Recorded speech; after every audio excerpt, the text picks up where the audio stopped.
Hello, and welcome to this week's episode of the Inside the Orange podcast.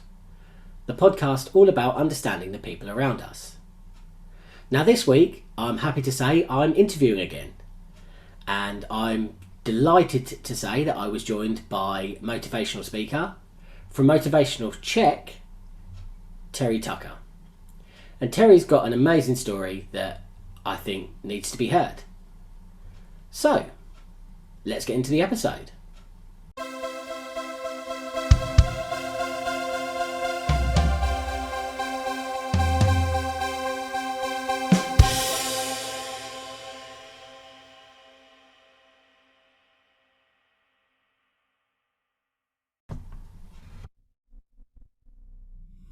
Now, today, before we get into the interview, there's a few things I want to go through. First of all, as I record this, we are due probably 3 days away from doing our Walk for Autism on the Lego Brick Road. And we are just overwhelmed with the support we've had. At time of recording, we are sitting at £540 raised for the National Autistic Society. And we are, as I say, so over the moon that we can help raise that money to help support the National Autistic Society. Also, I'd like to say a massive thank you to everyone that's listened so far. So we've got a couple of episodes left before the end of the season. One will be coverage of the walk and then the season finale. But it's just been amazing the amount of interviews we've had, culminating that this will be, I believe, the 9th interview from this season, and it's just been fantastic to hear people's stories, and that's when I started what the Inside the Orange was all about. And I want to say a massive thank you to everyone who has kind of listened and given me such lovely feedback on multiple platforms, and it's amazing. And I want to say also thank you to Born Anxious. So I'm sitting here today in yet another Born Anxious Strong Dads Club Autism Awareness t-shirt. And I'm so happy that they've said that I can wear this stuff on the podcast, and that I'm so happy to promote them. And guys, check them out. There's always a link in the description to this stuff. And again, another place that is just helping, you know, spread the message about autism, and it's fantastic. So today's episode, I was delighted when Terry reached out and said that he wanted to talk to me, and it's such an amazing interview because he has led and is leading such an amazing life, such an amazing story. And there's some wonderful kind of anecdotes that he tells throughout his career, and it was a very emotional interview for me, and I think it's only right that we go into it now and Terry explains it. So, let's get into the interview. So, my guest today is an inspirational person. It's motivational speaker and author, Terry Tucker. Terry's here to tell his story today. He's with us. So, Terry, how's your day been so far? It's been great, Rich. How about yourself? Brilliant, yeah. As I say, it's I believe it's 9 a.m. where you are. It's 4 p.m. where I am, so I think we're at different parts of the day. But yeah, great day all round. Good. That's always good. Yeah, it's always fun to do these, and you know, you don't realize that, you know, people are at different parts of their day and stuff like that. So this is pretty neat for me. Awesome stuff. Well, again, thank you so much for being here. So, for the benefit of my listeners, just tell us a little bit about yourself and, you know, why we're here today.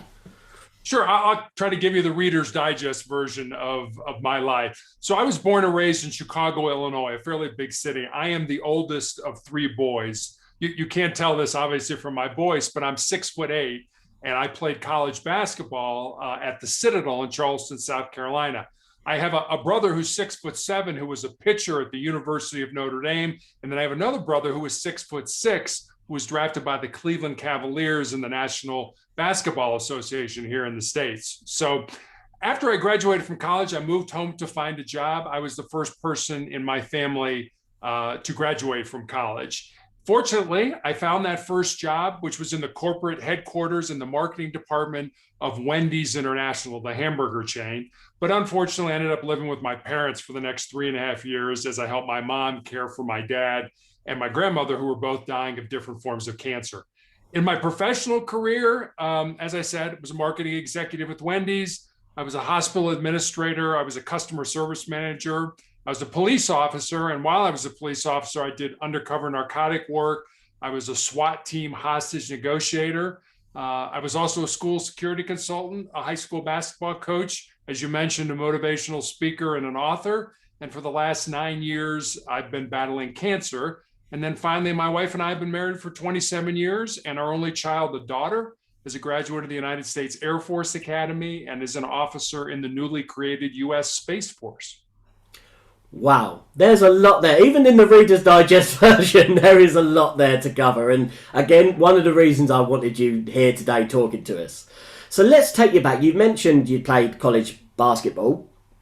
So what did you learn at that part of your life? So what did you do in college, etc.? And did you learn anything from the game of basketball? I mean, it's for a UK guy, it's very. I'm not a big follower, but explain what you get out of the game if you can, and again, what it did for your life. I think I have to go back even further, probably to when I was in high school, because I was, and I don't mean to sound conceited by saying this, but I was a pretty good basketball player. But I ended up having 3 knee surgeries in high school, and 2 of them were before arthroscopic surgery was available. So I have kind of the large zipper scar on the outside of my knee. And, I was being recruited by big time coaches, by, college coaches from really large schools and that. But my mind was telling me, you're not good enough anymore. You're a step slower, your stuff. So that was really the first time I started to have to battle my mind or battle myself to say, no, I still am good. I still am relevant in this game. So that was certainly something that, I learned from an early age that, if you don't control your mind, then it's going to control you, and it's going to put stuff in there that you don't want in there, a lot of junk, because your mind knows your fears, it knows your vulnerabilities, and it knows your weaknesses, and it will use those against you if it doesn't like the direction that you're going. And the mind likes common and ordinaries. The status quo is good to the mind. The problem with that is you're never going to grow in that kind of an environment. You need to push yourself. You need to step out of those comfort zones. So that was certainly one thing I learned. I mean, you also learn the physical. It's like, yeah, pain is pain, but you can push through it. It doesn't matter how bad it is. You can still push through it. You have to push through it. My second surgery, they took out 25 pieces of my bone that had chipped off. And my doctor said, your basketball days are over and you may not walk normally again. And, the only success I'd had at this time in my life was basketball.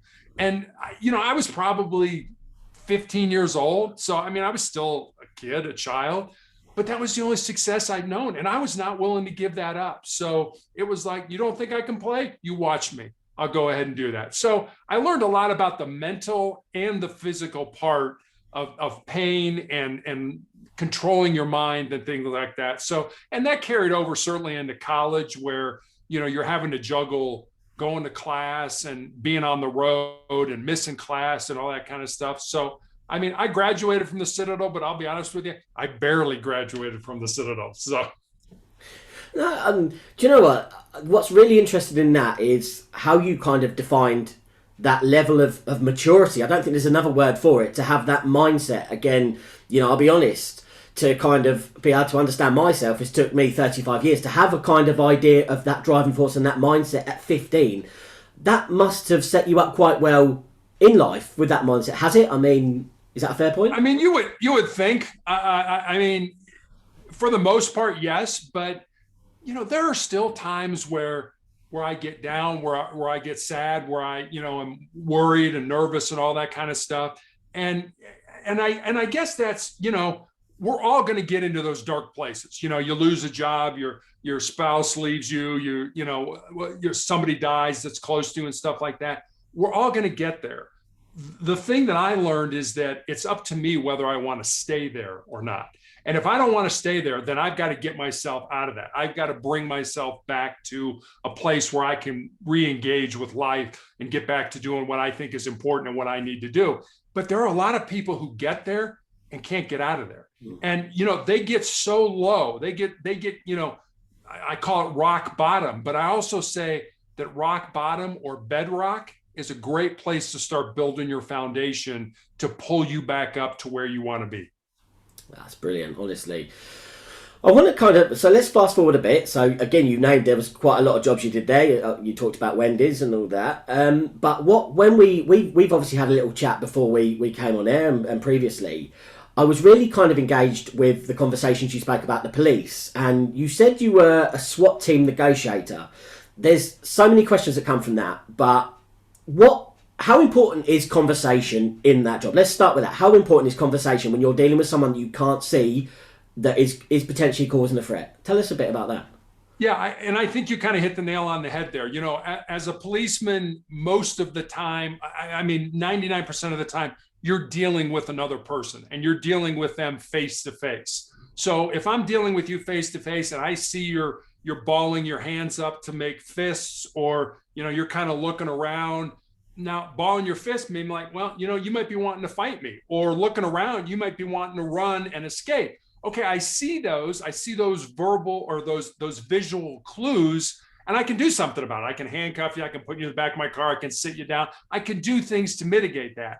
As a negotiator, the person we were talking with was not there, was not physically in front of us. And, I always say that if you were talking to me, you were having the worst day of your life. And so we had to be good at learning what was going on based on what people were saying, what they weren't saying, and how they were saying it. And we kind of had a probe. So it would be like, let's throw an open-ended question out there and see where this goes. And there were several times where I threw an open-ended question out there and the guy started yelling at me like, no, you're an idiot. You don't know what you're talking about. That's not what the problem is. I'm like, okay, I blew that one. So now you kind of got to come back and regroup and go down another road and see if that's gonna resonate. And I think you and I talked earlier, negotiating is kind of like riding a teeter-totter at the park. When we're talking to the person initially, their emotional end is way up in the air and their rational side is down on the ground. And you can't make good decisions when you're reacting emotionally. So over time, we just ask them open-ended questions and let them burn off a lot of that emotional energy so that teeter-totter could kind of get to equilibrium, and then hopefully their rational side would be up in the air and their emotional side would be down on the ground. Now, when they're thinking with their rational side, that's the time you can talk about, putting the gun down, letting the hostage go, coming out, and things like that.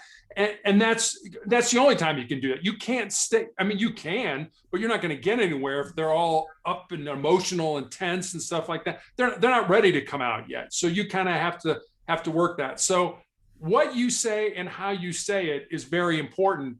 And again, I'm going to talk a lot during this podcast, but the thing that I found that was most important was to be quiet and to listen, and not just listen to respond, but listen to understand. Because sometimes people would say stuff to you and you'd be like, yeah, that's what they're saying, but this is what I think they mean, and part of that is just being intuitive. And it's like, yeah, I'm not so sure that's where he wants to go. I think he wants to go over here. And you take a chance, you're like, hey, let's go over here.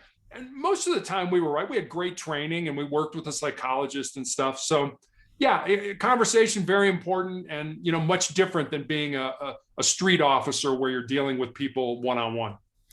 Yeah, and again, thank you again. Really, really great answer to that question. And again, it's important that, when we start understanding other people, we have to look past what we see a little bit. And, everyone wants to have that little response and go, oh, but yeah, listen is the most important thing. But were there any skills that weren't initially that obvious that you had to take into that job? So obviously you're going to have to talk to people, you're going to have to listen, but was there anything in there that surprised you that you needed to do that isn't where we would all imagine a negotiator needs what they need to do? I think a lot of it is, again, as I said, you're dealing with a person who's probably having the worst day of their life. And you're expected, or, your job is to try to get them to come out, to calm the situation down, whatever you want to say, in a certain period of time, maybe 2, 3, 4 hours. We were very good at what we did. We trained very hard and practiced a lot. And so we were able to get probably 90, maybe 95% of the people out with, just talking to them and doing the things that you and I had just discussed. But there was probably that 5% that no matter what you did, they were going to make the decision that I'm not coming out and I'm going to end my life. And they did. And I don't mean to sound callous, but I never lost any sleep over that because I knew a couple things. One, I had great training. Two, I was there doing the very, very, very best that I could possibly do because I know that's a person on the other end of that line. That's a human being that somebody loves and they love somebody else. And they're not just another, person that we're having to deal with. They're a human being. So I did the best I could, but I also realized that one, the problem I was being asked to try to mitigate or solve may have been, 10, 20, 30 years in the making, and I was going to solve it in a couple hours. That's just not realistic. And two, it was their decision. It was their decision whether they wanted to end their life or whether they wanted to come out. And I, like I said, did the best I could to try to get them to come out. But at the end of the day, it was obviously up to them whether, how they wanted this to end. And you alluded a little bit to it there, Terry, but how did you separate work from how do you go home? Again, you had the job at Wendy's, and don't get me wrong, you had an executive job and everything like that, but that isn't just a job you can pack away and go home at the end of every day, is it? Or did you find yourself able to do that? I mean, I did because I talk about this, especially with cancer as well. My parents raised us, my brothers and I, and I call it the 3 F's: faith, family, and friends. And I had and I still have a very strong faith in God. And I have a tremendous family. Like I said, my wife and I have been married for 27 years, got a great daughter, and I have good friends. So, I was never the guy that was like, let's go out for drinks after work or something. No, I want to go home to my family. That's what's important to me. And the thing you got to remember, and I certainly ran across police officers whose entire identity was tied to the fact that they had a gun and a badge and that they were a policeman. And that was not me. I was able to do other things with my life, obviously, as I did before I was a policeman and after I was a policeman. So my identity was not tied up in my job. My job was what I did for a living. I loved it. I had a passion for it, but it wasn't who I was. So it was much easier for me. And I know people who I worked with who committed suicide, because they couldn't handle the stress, who got divorced, who turned to alcohol or drugs. I've seen all that, and it's a shame. And I just feel blessed that I was not in that situation where it was like, no, I don't want to go out to the bar with you. I want to go home and be with my family. And again, there's nothing wrong with that. And again, it's that maturity and that peace in your own mind, in your own self, isn't it? Yeah. So one of the things you did talk about as well, just continue with the police just for a minute, because again, we have got so much to talk about. But one of the things you said to me before, you said when you were working on the street, you had to arrest people, and people, potentially sometimes repeat offenders, but you try and engage with who was in the back of your police car, in your patrol car. Why was that so important to you, and what did you get out of that, and did you see them get anything out of that?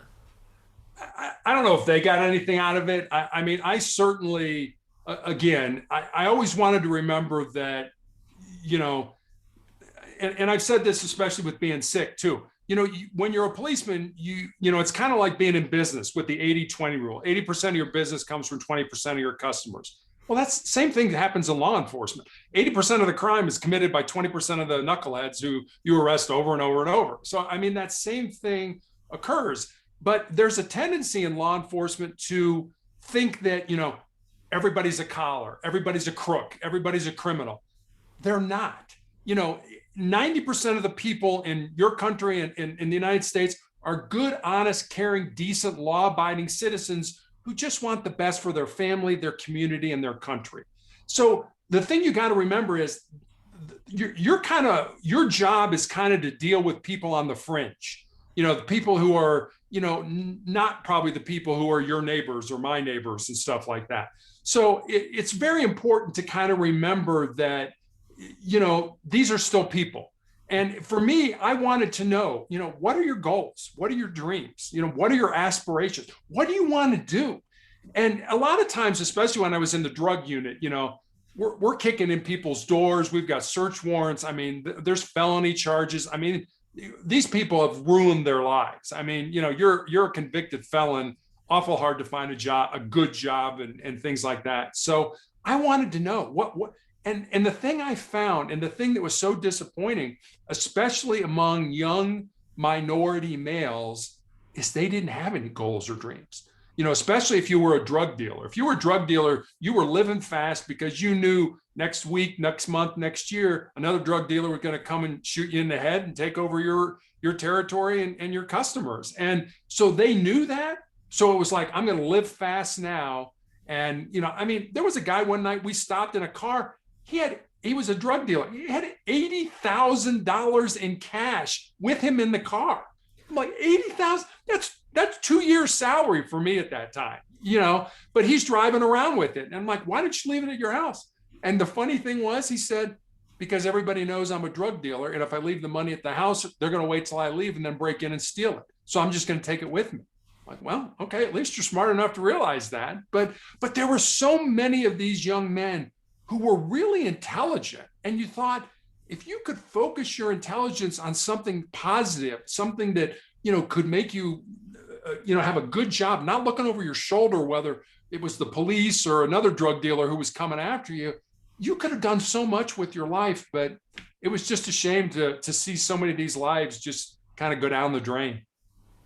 No, and again, as I said, it goes back to the point before, isn't it? You've got to have that piece of where can I help and where can I not, and and again, you've still got to go home to your family, and that's the decisions you've made in life, isn't it? It is. So absolutely. So tell us. So motivational speaking. So the Motivational Check website. So tell us, how did that come from everything you've been so far? So tell us about that. Let's hear about it. So Motivational Check was a term or a phrase that when I was in the police academy, our defensive tactics instructor, he's a tough guy. And I mean, but he needed to be tough because we needed to learn skills to protect ourselves out on the street. And we had this saying, motivational check. If we were doing something and somebody was having a tough day, or they were sore, or they were tired, or they didn't think they could go on, they could just yell out motivational check. And the rest of us would respond with an 84, like that 84, we were the 84th recruit class, saying, hey, yeah, we know you're tired. We know you're hurt, but so are we. And we're all in this together and stay together. So when I was looking for something to do after I had my foot amputated, I remember laying in bed and kind of looking up at the ceiling and like, all right, God, what's next? Where are we going from here?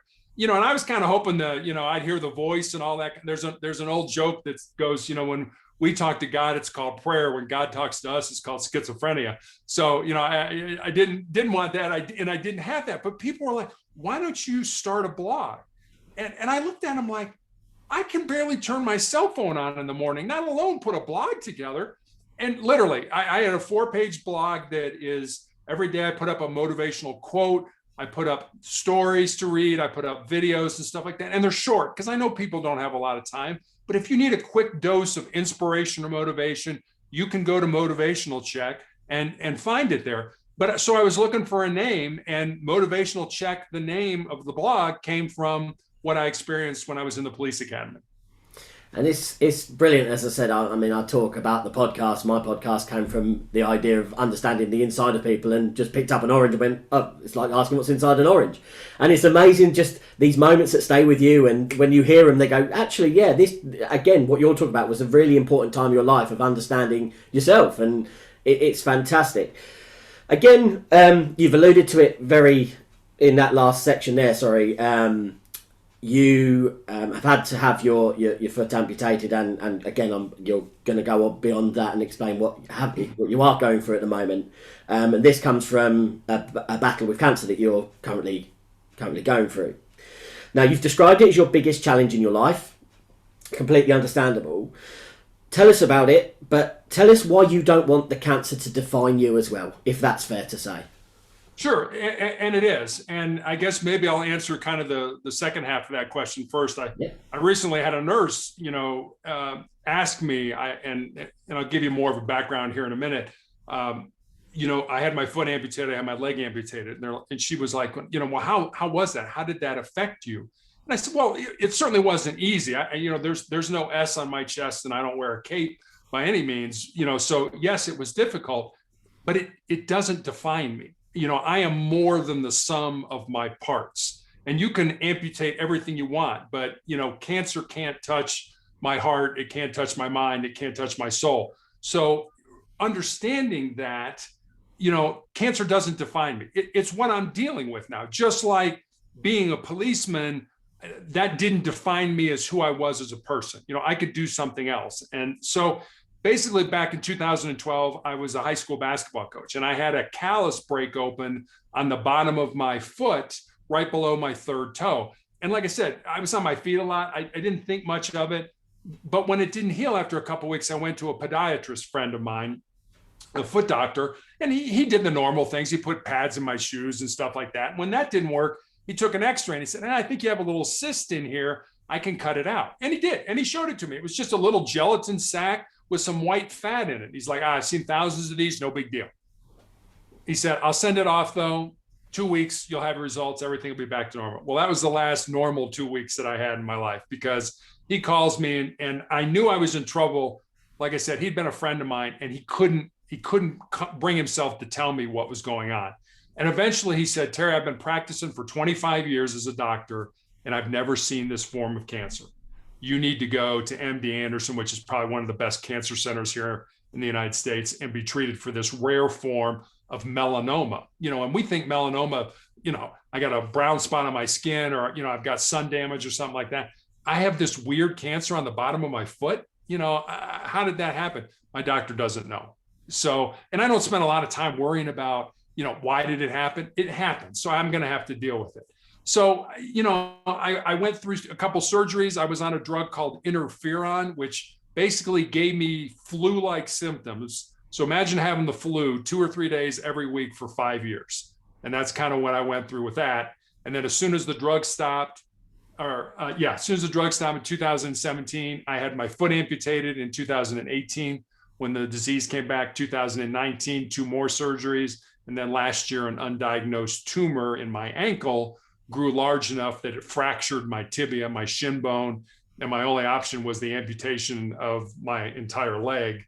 My leg above the knee. I still have a little bit of it left. Right in the middle of this global pandemic. I mean, my wife literally dropped me off at the hospital, couldn't be with me. I was the only surgery that day. And I know that was hard on her, and she's like, I don't know what to do. I said, go out in the parking lot and pray. That's all you can do at this point in time. So that's pretty much how it happened, and why I don't let it define me. It's just something I have to deal with, just like, autism is something, your children have to deal with, or whatever. So it's just something, it's my life, and I have to deal with it.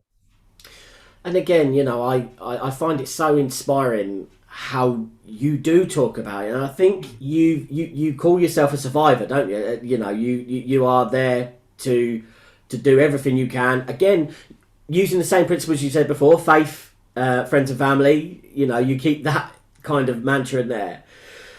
But there must be, and again, I'm asking very carefully, but there must be days where it is impossible, and there must be days where you wake up and do feel like Superman. Do you have those days? Is it? Yeah. I mean, there are days that I certainly, so the way it works now, I have tumors in my lungs. And so for a week, I go to the hospital for treatment every day. And then I have 2 weeks off. So I'm in at the end of the first week of being off of the treatment. And the treatment it's very hard on my body. I throw up, I shake terribly. I have a fever. I mean, it's just, it's lousy. And on Monday that you're going to come back and do it again on Tuesday, and do it again on Wednesday, and do it again on Thursday. And I mean, some of the nurses have even said to me, she's like, I don't know how you do that. And it's like, you do that because you realize that, for me at least, I've had some success with this drug. It has shrunk the tumors in my lungs by 30%. So, I mean, it's easy to do that when you know you're having success. It's harder when you're not seeing that success. But again, this is not who I am. This is just what I have to experience. So, it's not an easy thing. And yeah, there are days when I cry. There have been days where literally I've prayed to die. It's just like I was in so much agony. I hurt so bad. Just please take me away from this. But obviously, God's not done with me yet. So, I have to stay here. But yeah, but then there are also days where you get up and you're like, you know what? I'm going to win the day. But I remember when I was on interferon, sometimes for me, winning the day was I just got to win this little moment right here. This one moment. I got to get through this because my mind is like, you know what? You're done. You are done. Like, nope, I just got to get through this. And that for me was winning the day. So yeah, I have good and bad days just like everybody else. Like I said, everybody's going to have pain in their life. Suffering, that's optional. How you take that pain and deal with it, it's optional whether you want to suffer with it or not. And again, that's just an absolutely beautifully put message. And again, if someone is listening today that is struggling and may need to hear something like that, as I say, you are really inspirational.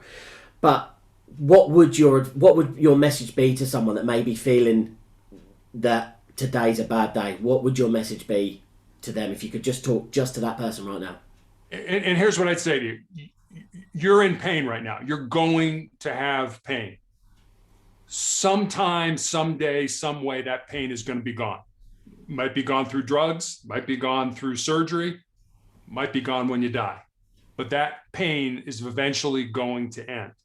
If you quit, if you give up, if you give in to that pain will be with you for the rest of your life. And I'm not talking about the physical pain. I'm talking about the mental pain of knowing that you quit. So for me, I would much rather have the physical pain and know that I didn't quit, that I didn't give up, that I gave this everything I possibly had. And there was a time in my life, and I won't give you the whole story because it's kind of long, but I remember I was laying on an emergency room on a gurney, and I thought I was having a heart attack, and my wife was with me, and literally I had tears rolling down my eyes, and I'm like, please just let me die. Let me go.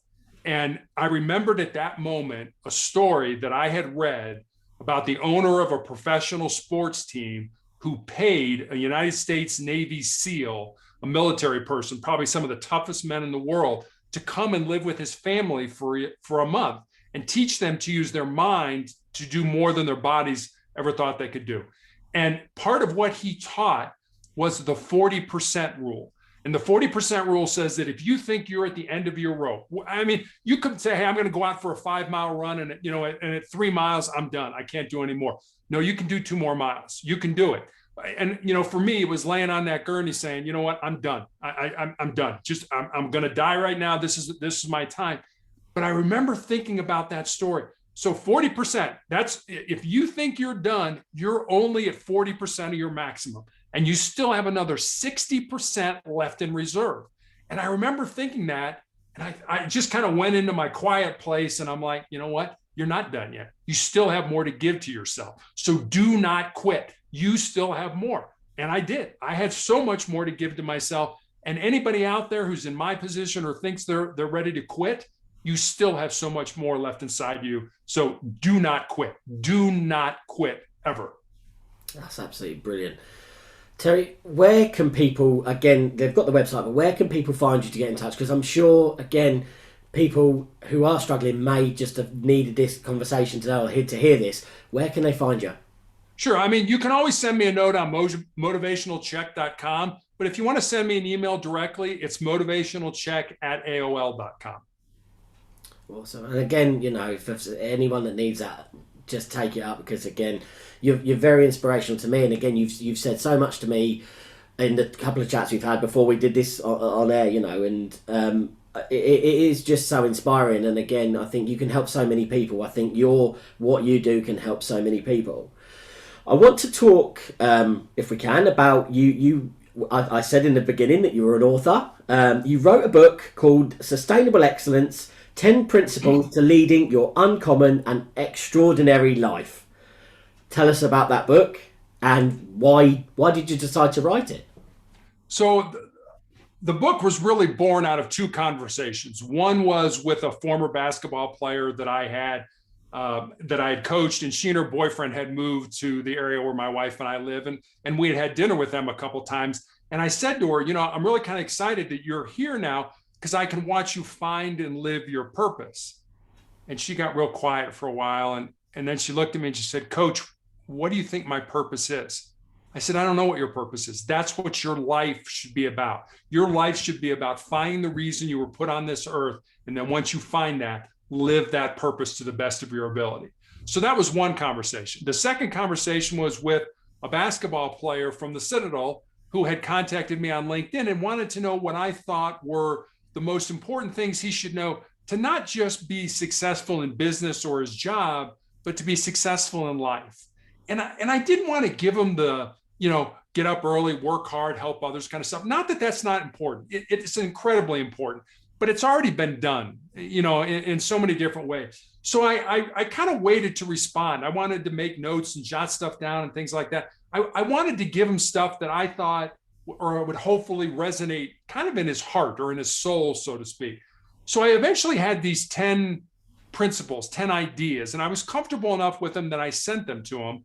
And then I kind of stepped back and I looked and I said, I've got a life story that fits under that principle, or I know somebody who, their life would mimic this principle and stuff like that. So literally, I had my leg amputated in April of last year. I had my chemotherapy I started in June of last year.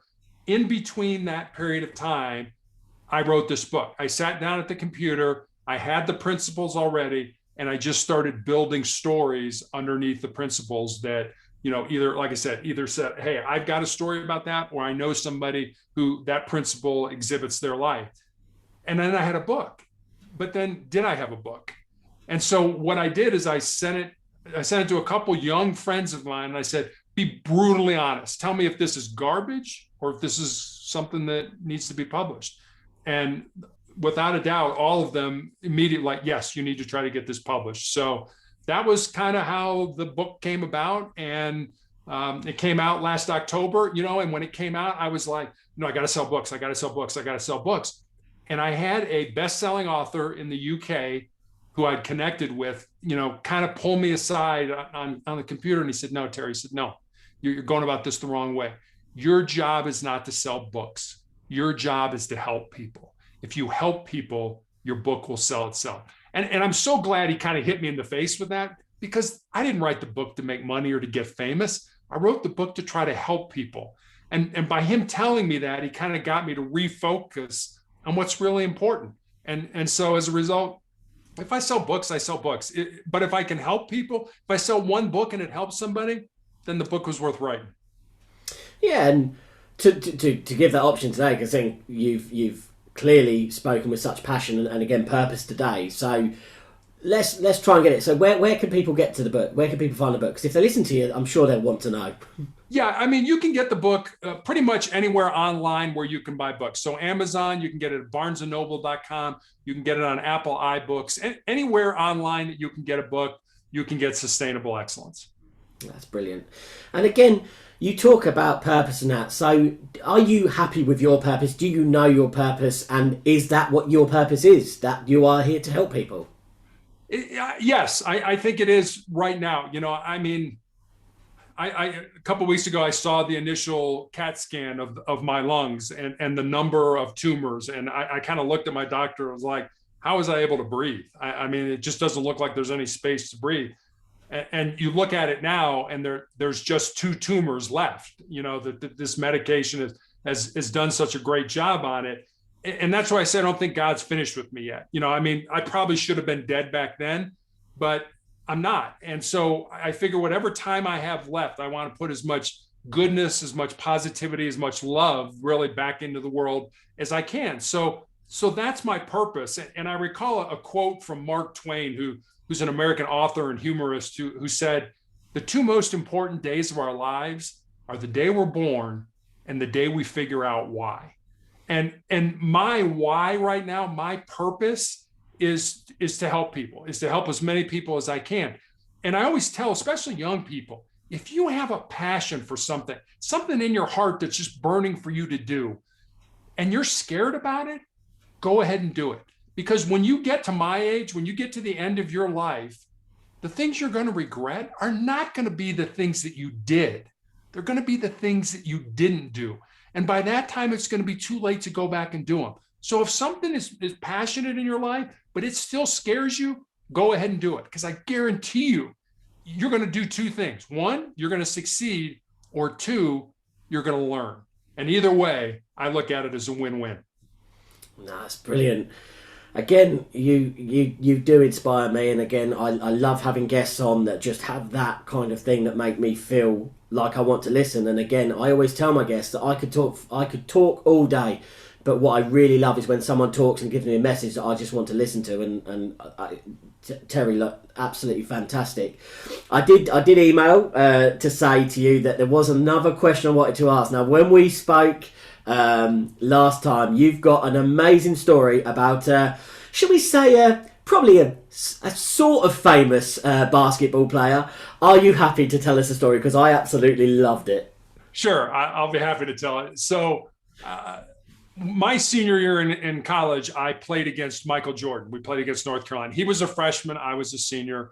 That was the year that North Carolina won the national championship here in the United States. So fast forward, 15, 20 years. My youngest brother is a basketball coach in Chicago, and Michael Jordan played for the Chicago Bulls in the National Basketball Association. And so my brother is a basketball coach at Loyola Academy, and he coached both of Michael Jordan's sons in high school. So one day he's at practice, and it's towards the end of practice, and he's teaching his team a play or something. And he looks up and he realizes nobody's paying attention to anything that he's saying. So he kind of looks where everybody else is looking, and Michael Jordan had come into the gym, but he came into the gym as a parent. I'm here to pick up my kid after practice and take him home, like every other parent was doing. And he looked at Michael and he said, "Hey, Michael, you're kind of a distraction right now. Would you mind stepping out in the hall until practice was over?" And Jordan was such a good guy. He and his wife were they weren't helicopter parents. They're like, "You're the coach, we're the parents. It doesn't matter that I played in the NBA. It doesn't matter at all. You have to." And Jordan was like, "Sure, coach. I'm sorry for the distraction. I'll be out in the hall until practice was over." And later, my brother was sitting around and he thought, I'm probably the only coach in the history of basketball that ever kicked Michael Jordan out of practice. So, just kind of a cute story, and something that you just never realize in your life who may come back into your life, 5, 10, 15, 20 years later. And, that's what I always tell people, don't burn any bridges with people. You never know when you're going to see them again. No, as I said, when you told me that story, I was just like, that's such a human story. And again, someone who is worth what Michael Jordan is worth at his peak was happy to go, "You're the coach," and again, it goes back to purpose and principle and everything like that. In that time, he was there as a dad. No one else. Right. He wasn't there as Michael Jordan. But I think that also goes to his character, what kind of person he was. And it's like, I'm Michael Jordan. I know everything about basketball. Who are you telling? No, my character is such that I'm centered enough in who I am that I don't need to prove that I am, the greatest basketball player of all time. I'll be out in the hall with the rest of the parents because I'm here as a parent. That's brilliant. Terry, look, I've got to just say thank you so much for coming and talking to us today. And honestly, is there anything else that you wanted to kind of talk about today, or anything that you feel that I haven't even mentioned that's really important to your purpose, if there is anything? I'll leave you with 4 points. And it used to be 3 points, and I've recently added another one because I think it's important.